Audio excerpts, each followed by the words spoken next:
Tulemast siia aasta konverentsile ilusal kevadpäeval. Paljud inimesed on siin esimest korda, paljud on siin juba mitmekümnendat korda võib-olla. Et kindlasti leiate endale kõik siit väga palju võib-olla vastuseid oma küsimustele ja võib-olla ka siis uut informatsiooni. Ja seekordne aasta konverents on muide väga tähtis juba seetõttu, et võib-olla paljud ei tea, et see on tegelikult see aasta on liidu 20. aastapäev.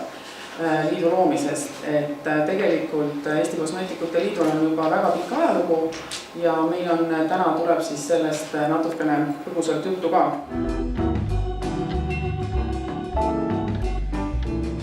Enne kui ma hakkan sellest rääkima, kuidas see Kosmeetikute Liit siis alguse sai, on meil praegu ka meie hulgas üks esimesi eesseisvuse liikmeid, Tiina Kõder.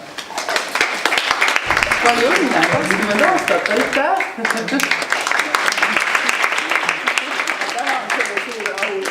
Kosmeetikute Liidu idee autor oli Inna Tarmak ja esimene asutamiskoosolek toimus tegelikult 7. juunil 1992 ja Eesti Raadio Valges saalis. Kuna järgmine fakt on ka väga kõnekas, et tegelikult koosolekut aitas juhatada Siiri Oviir ja ta mitte ei aidanud juhatada ainult koosolekut, vaid ta aitas ka põhikirja koostada ja oli igatpidi abiks.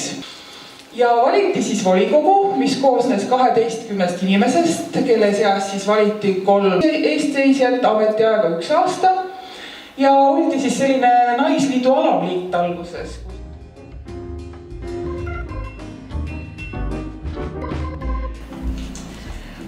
Kutseandjaks kosmeetikutele on täna siis Eesti Kosmeetikute Liit, üsna värsked kutseandjad ja me soovime väga palju edu sellest tööst teile.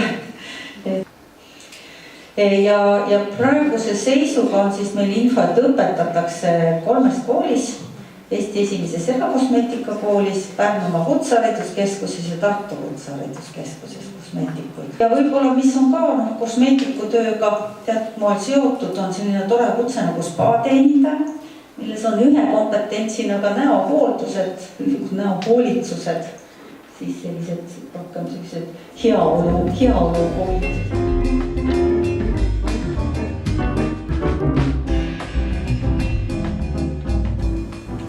Palju küsimusi just seoses laserprotseduuridega, piilingutega, mikroneelumisega ehk sellised variandid, mis nagu võiksid mingil tingimusel jääda nii kosmeetikutele kui ka karmimatel tingimustel siis meditsiiniinimestele.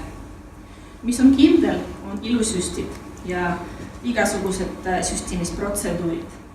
Et see on samamoodi 100% meditsiiniline protseduur, tervishoiuteenus, mida võib teostada üksnes tervishoiutöötaja. Eesti õigusruumis tähendab, et see tervishoiutöötaja peab olema registris ja siis see tegevuskoht, kus teenus pakutakse, sellel peab olema tegevusluba.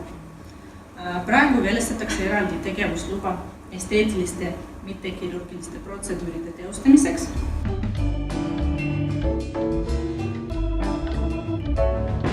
Me lihtsalt peame kokku leppima. Lepime kokku ühesõnaga. See on see küsimus, et kas me Euroopa Liidus, teistes riikides, meil on praegu selline avatud küsimus, me saame reguleerida siseriiklikult nii, nagu meil enam-vähem sobib, sest need standardid, see on juhis.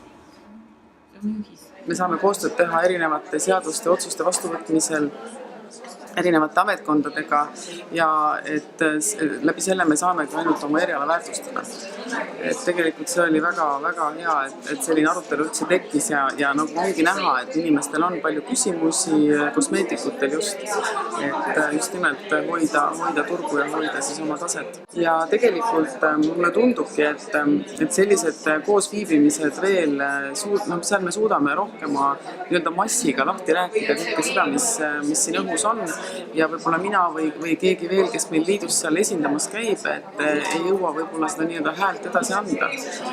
Et jah. Kas liikmed on siis ainult Tallinnast? Ei! Liikmed on ikka üle Eesti loomulikult ja mis ongi tegelikult väga tore ja siin on ka üleskutse kõigile Eesti kosmeetikutele ja õpilastele, kes alles õpivad kosmeetikuks, et astuge liidu liikmeks, et siin me saame üheskoos midagi ära teha, et kõik on oodatud. No eelised annabki see, et tegelikult me ju töötame ühtse tiimina tegelikult.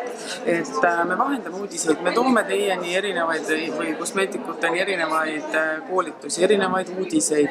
Et see kosmeetik tegelikult, kes liitu kuulub, tema on siis nii-öelda sellel tuiksoonel, et ta teab, mis siin ilu ja sellel maastikul üldse.